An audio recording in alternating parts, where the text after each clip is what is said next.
Franklin County leads the state in infant mortality. More infants in Franklin County never make it to their first birthday than any place else in the state.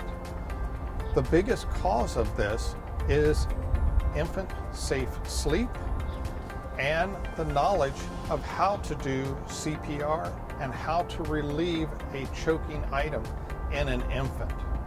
So safe sleep, we're talking about the ABCs. We're talking about having these infants alone on their back in a crib. They're not sleeping with family members. They're not sleeping with fluffy teddy bears from relatives, not sleeping with quilted blankets. Alone on their back in a crib because they don't have the ability in those early months to roll over to protect their airway.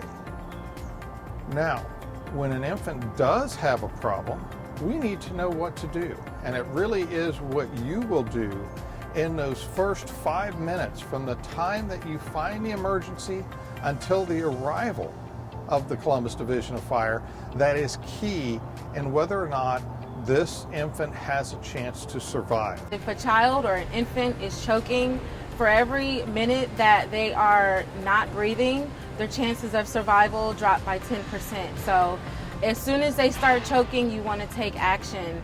Calling 911 and just waiting for them to arrive is not enough. You have to take action before they get there. Calling 911 and then starting the CPR or your life-saving measures is what's going to help save that infant. So what do we do if an infant is choking? If an infant is actively coughing, producing noise, producing a cough, we want to sit them upright. We want to allow them to cough.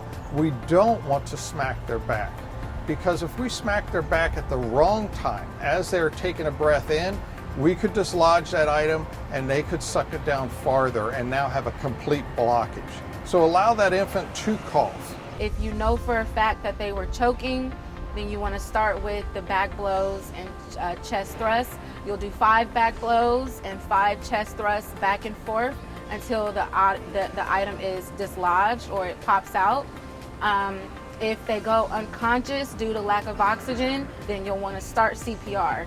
Find a firm, flat surface above the ground, a table, a dresser, no cushions. They cannot be on a bed or a couch or a love seat. You have to have them on a firm, flat surface, and you'll start doing those compressions at about 1.5 inches deep or about 1/3 the depth of the chest. Every once in a while, we're going to look in the mouth to see if that object has popped itself out and is sitting in the back of the mouth. Only if we see an item will we go in to try to extract that item. We don't put our finger in there and try to root around to feel for it, because we could push it down farther and create a bigger problem.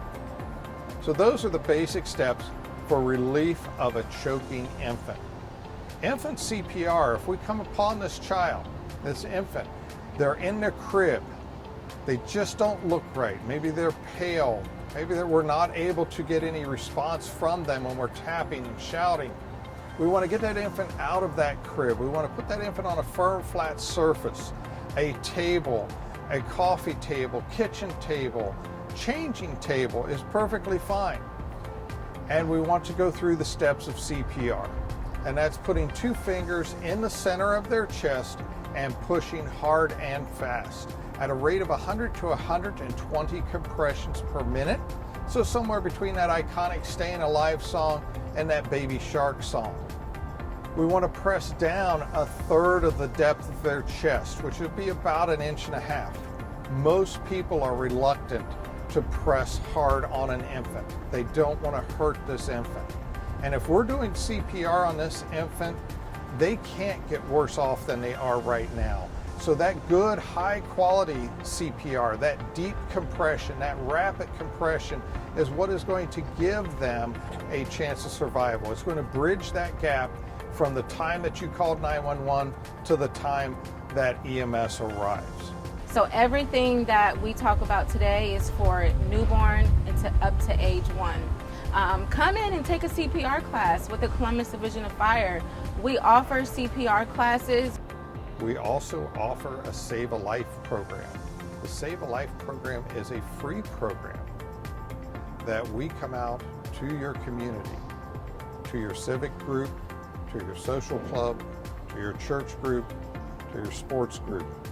And we cover the basic steps of hands-only CPR, relief of choking, as well as other emergencies that you can handle, and you can help bridge that gap.